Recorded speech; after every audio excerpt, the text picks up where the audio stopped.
डोंबिवली जिल्हा काँग्रेस कमिटीतर्फे आज इथे पत्रकार संवाद आयोजित केलं होतं. संवादमध्ये मुद्दे फक्त आपल्या डोंबिवलीमधले जे प्रामुख्याने इथे करदात्यांना जो अनुभवतो आहे किंवा उद्भवतो आहे त्या अनुषंगाने आम्ही इथे ठेवायचा प्रयत्न केलेला आहे.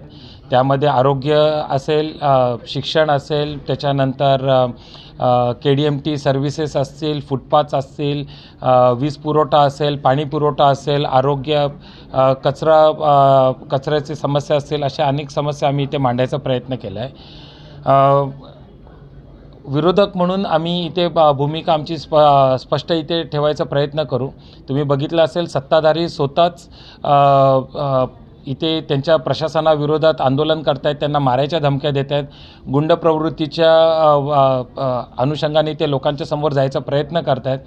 तर आम्ही देखील विरोधक म्हणून त्यांचा पर्दाफाश केल्याशिवाय आम्ही इथे थांबणार नाही. आणि येणाऱ्या काळामध्ये ही काँग्रेस त्यांची खूप मोठी भूमिका इथे मांडेल आणि संघटना बघता तर संघटना इथे स्ट्रॉंग करायचा नक्कीच आमचा एक प्रयत्न राहील. तुम्ही बघितलं असेल की पुन्हा त्यांनी उबाटाचे काही नगरसेवक पळवले होते, काँग्रेसचे नगरसेवक पळवायचे देखील प्रयत्न केले.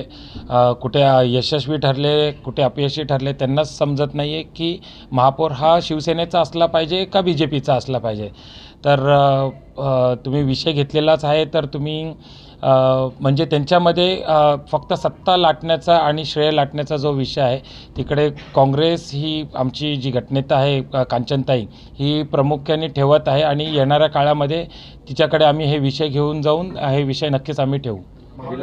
तुम्ही बघितलं असेल की परवाच्या दिवशी पलावामध्ये स्वतः तिकडचे स्थानिक आमदार आणि नगरसेवक, काही शिवसेनेचे पदाधिकारी हे स्वतः जाऊन फेरीवाले उठवायच्या मागे लागले होते. प्रशासनावरती त्यांचा अंकुश नाही आहे, तुम्ही बघितलं असेल. असं त्यांनी स्वतःनीच सांगितलं की तुम्ही उठवलं नाही तर मग आम्ही तीव्र आंदोलन करू. ही शोकांतिका आहे डोंबिवलीकरांसाठी, कल्याण डोंबिवलीकरांसाठी, की स्वतः निवडून आलेले लोकप्रतिनिधी, मग ते भले निवडून आलेले किंवा बिनविरोध आलेले, हे त्यांची भूमिका बजावू शकत नाही आहेत. आणि एका ठिकाणी आपण बघितलं असेल, काही दिवसांपूर्वीच महापौरांचा एक फोटो व्हायरल झालेला होता की जिथे त्या स्वतः एका हातगाडीवाल्याकडनं काही सामान घेत होते आणि त्यांच्या छोट्याशा त्या धंद्याला ते प्रोत्साहन देत होते, हे तुम्ही देखील बघितलं असेल.